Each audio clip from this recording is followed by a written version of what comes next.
नमस्कार दोस्तों, आज हम बात करेंगे यूपी चुनाव 2027 के बारे में। जैसे जैसे चुनाव की तारीख नजदीक आते जा रही है, वैसे वैसे पक्ष और विपक्ष की बेचैनी बढ़ते जा रही है। एक तरफ बीजेपी है जो हिंदुत्व के मुद्दे, विकास के मुद्दे और मजबूत संगठन के दम पे चुनाव मैदान में उतरने वाली है, तो दूसरी तरह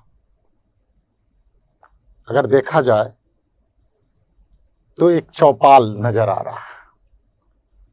चौपाल, उस चौपाल की बात कर रहे हैं जिसमें अखिलेश यादव है, उस चौपाल की बात कर रहे हैं जिसमें असदुद्दीन ओवैसी हैं, जिसमें चंद्रशेखर आजाद है और जिसमें राहुल गांधी। ये चारों एक ही चौपाल पे बैठ के जब तक मंथन नहीं करेंगे और पूरी तरह से एकजुट नहीं होंगे, तब तक बीजेपी का विजय रथ रोकना मुश्किल है, क्योंकि वहां मुख्यमंत्री योगी आदित्यनाथ है और योगी आदित्यनाथ को लोग बुलडोजर बाबा के नाम से भी जानते हैं और यूपी के लॉ एंड ऑर्डर को इतना बेहतर किया है कि हर एक व्यक्ति की चाहत अगर है तो वो है कि हमारा नेता कैसा हो, तो हर एक व्यक्ति चाहता है कि हमारा नेता योगी जैसा हो। लेकिन अभी हम समझने की कोशिश करेंगे कि यूपी चुनाव 2027 अगर जीतना है और योगी के विजय रथ को रोकना है, तो इन नेताओं को एक मंच पे आना पड़ेगा और विपक्ष को एकजुट होकर योगी का मुकाबला करना होगा। अगर योगी का मुकाबला अलग अलग पार्टियां अलग अलग लड़ने की कोशिश की, तो योगी आदित्यनाथ आसानी से 2027 का भी चुनाव जीत जाएंगे। लेकिन ये बात अखिलेश यादव मानने के लिए तैयार नहीं है। अखिलेश यादव असदुद्दीन ओवैसी को अपने साथ लाने में कंफर्टेबल नहीं है। अगर बात करें चंद्रशेखर आजाद की, तो चंद्रशेखर आजाद को भी अपने साथ लाने के लिए तैयार नहीं है। लेकिन कांग्रेस के तरफ से कहीं ना कहीं इशारा है कि अगर बीजेपी के विजय रथ को रोकना है, यूपी में योगी आदित्यनाथ को रोकना है, तो हमें किसी भी सूरत में एकजुट होना पड़ेगा और हम सब मिलकर बीजेपी को हराएंगे। क्योंकि अगर इमरान मसूद की बात करें, तो इमरान मसूद ने इशारों में ये बताने की कोशिश किया है कि भैया अभी के समय में राहुल गांधी एक बेहतर नेतृत्व दे सकते हैं और हमें एकजुट होकर बीजेपी के साथ लड़ना चाहिए। और उन्होंने ये भी याद दिलाया कि याद करिए 2026 का बंगाल चुनाव, जिस बंगाल चुनाव में ममता बनर्जी को अपने आप के ऊपर इतना कॉन्फिडेंस था कि उन्हें ऐसा लग रहा था कि बीजेपी कभी हमारे को हरा ही नहीं सकती और उन्हें लग रहा था कि हमें इंडी गठबंधन या विपक्ष के किसी भी साथी की जरूरत नहीं है, मैं अकेला बंगाल में काफी हूं। लेकिन जब बंगाल का रिजल्ट आया और रिजल्ट के बाद जब बीजेपी 205 के पार सीट लाती है और टीएमसी मात्र 80 सीटों पे सिमट कर रह जाती है, देन राजनीतिक गलियारों में एक अलग तरीके की चर्चा शुरू हो जाती है। कांग्रेस लीडर राहुल गांधी और मल्लिकार्जुन खड़गे इंडी गठबंधन को फिर से एकजुट करने की कोशिश में लग जाते हैं और 8 जून को दिल्ली में इंडी गठबंधन की मीटिंग बुलाई जाती है। लेकिन क्षेत्रीय पार्टियों को एक मंच पे लाकर खड़ा करना ये बहुत बड़ा टास्क है, जब तक कि विपक्षी पार्टियों को पुरजोर झटका नहीं लगता। और इन झटकों के पीछे का अगर हम थोड़ा सा डेप्थ में जाकर एनालिसिस करें तो हमें लगेगा कि आरजेडी को बिहार में झटका लगा। बिहार के बाद आपने बंगाल का वाकया देख लिया, और इंडी गठबंधन में अभी आम आदमी पार्टी के संयोजक अरविंद केजरीवाल ने इंडी गठबंधन से अपने आप को अलग रखने का फैसला किया है। क्यों? क्योंकि वो भी कहीं ना कहीं ओवर कॉन्फिडेंस में चल रहे हैं कि जिस तरह से ममता बनर्जी बंगाल में चुनाव से पहले जीतने का दावा करती थी, उसी तरह से अरविंद केजरीवाल भी कहीं ना कहीं पंजाब जीतने का एक ख्वाब सजाए बैठे हुए हैं। और दूसरा रीजन है कि अरविंद केजरीवाल इंडी गठबंधन का सदस्य इसलिए नहीं बन पाए, उनके मीटिंग में इसलिए नहीं आ पाए कि 2027 के चुनाव में पंजाब में हम कांग्रेस को गाली कैसे देंगे।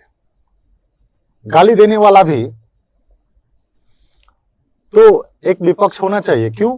क्योंकि नेशनल लेवल पे गठजोड़ तो करते हैं, लेकिन स्टेट लेवल पे दोनों के नेताएं एक दूसरे को गालियां देते हैं। छोड़िए, अब इस बात को हम यहीं रहने देते हैं। हम बात करते हैं यूपी के 2027 चुनाव में अखिलेश यादव, असदुद्दीन ओवैसी, चंद्रशेखर आजाद और राहुल गांधी कैसे एक चौपाल पे अपने आप को कंफर्टेबल बनाते हैं और बीजेपी के विजय रथ को रोकने के लिए एकजुट होकर काम करते हैं। लेकिन कहीं ना कहीं अखिलेश यादव को ऐसा लग रहा है कि अगर उत्तर प्रदेश में कोई मजबूत विपक्ष है तो वो विपक्ष कौन है? वो विपक्ष समाजवादी पार्टी है। और समाजवादी पार्टी के पास अपना जनाधार है।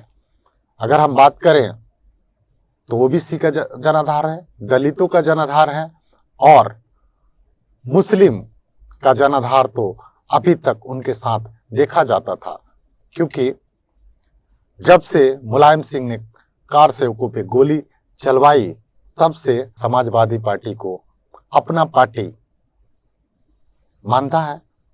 और आज भी बढ़ चढ़कर वोटिंग के दरमियान समाजवादी पार्टी को वोट देने का वादा करता है। अब इन वादों के बीच में जो एक दलित तबका था, जो एक मुस्लिम तबका था, इन दोनों तबकों के एक एक नेता सामने नजर आ रहे हैं चुनावी मैदान में। अगर हम बात करें तो ओवैसी ने बहराइच से कुछ ही दिन पहले, 2-4 दिन पहले चुनाव का बिगुल फूंक चुके हैं, और वहीं से यूपी की राजनीतिक में थोड़ी सी गर्माहट नजर आ रही है। ऐसे तो ओवैसी कहते हैं कि मैं समाजवादी पार्टी से ज्यादा बहुजन समाजवादी के साथ कंफर्टेबल हूं, और अगर बहुजन समाज पार्टी अगर चाहे तो हम उनके साथ कोलैबोरेशन करके चुनाव लड़ सकते हैं। लेकिन अब बात यहां पे आती है कि जिस चुनाव की हम बात कर रहे हैं उसमें अखिलेश यादव की सोशल इंजीनियरिंग थोड़ी सी गड़बड़ाती हुई नजर आ रही है। क्यों अखिलेश यादव की सोशल इंजीनियरिंग गड़बड़ा रही है? क्योंकि आज से 5 साल पहले कहीं ना कहीं चंद्रशेखर आजाद की अस्तित्व नहीं थी। 2024 के लोकसभा में नगीना सीट से जीतकर चंद्रशेखर आजाद ने भी अपनी अपीयरेंस को दर्ज की कि अगर दलितों का कोई नेता है मायावती के बाद तो मैं हूं। क्यों? क्योंकि मायावती अभी दलितों को लेकर इतना ज्यादा एक्टिव नहीं है, और आज हम एक्टिव है तो हमारी भी कहीं ना कहीं हिस्सेदारी होनी चाहिए। अभी तक ओवैसी ने 2017 में भी उत्तर प्रदेश में कोशिश किया था और उन्होंने लगभग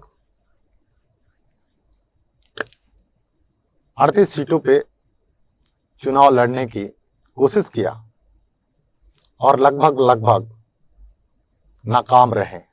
यानी कि अगर हम बात करें तो 1 से 2% का वोट उन्होंने गेन किया था। अगर हम बात करें 2022 का चुनाव, इसमें लगभग 96-97 उम्मीदवार उतारे थे और उसमें भी वो पूरी तरह से असफल रहे।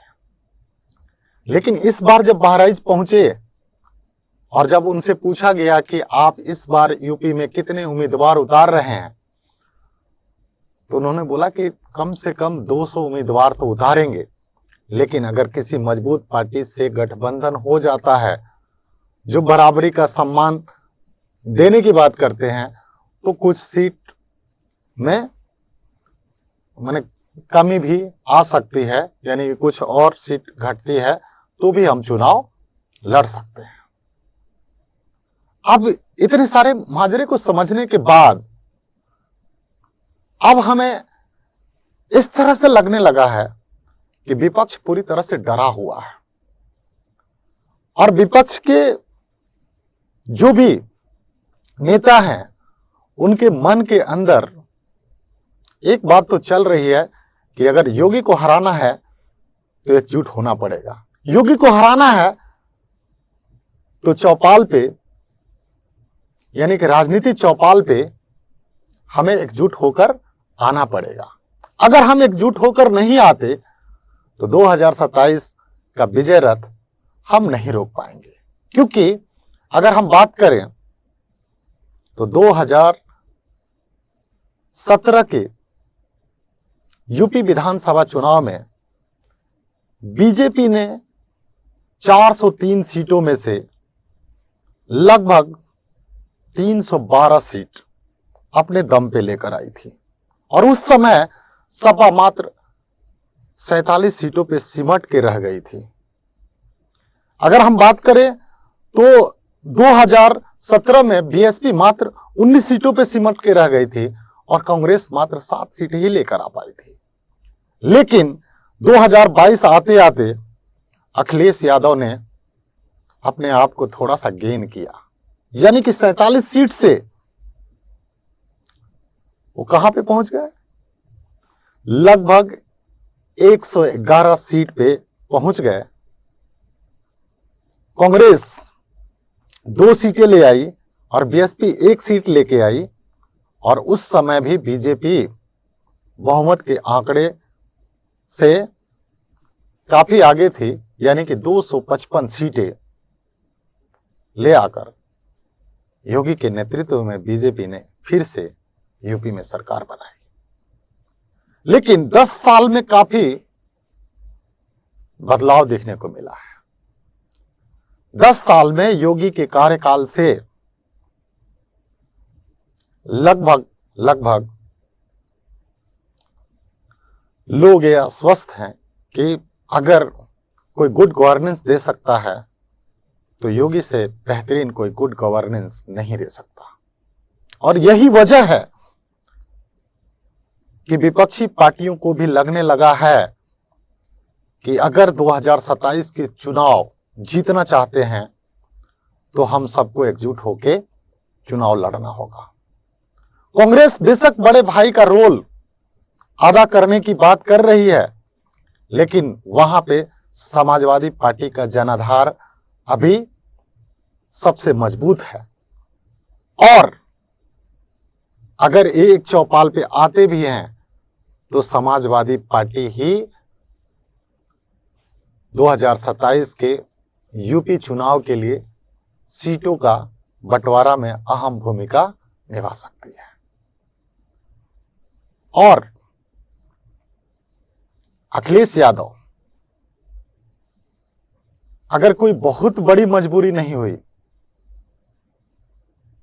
तो ना ही आजाद को अपने साथ लाना चाहते हैं, ना ओवैसी को लेके आना चाहते हैं, लेकिन दोनों कहीं ना कहीं अखिलेश यादव का खेल बिगाड़ने में अहम भूमिका निभा सकते हैं। क्यों?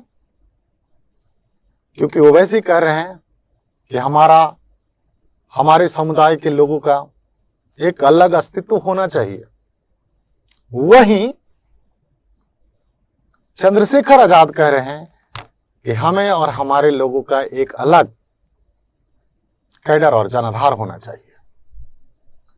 अब इस चक्रव्यूह में कहीं ना कहीं अखिलेश यादव फंसते हुए नजर आ रहे हैं। अखिलेश यादव का समाजवादी पार्टी की तरफ से यह भी कहा गया कि ओवैसी भाजपा की बी टीम है और कोई नया विवाद नहीं है।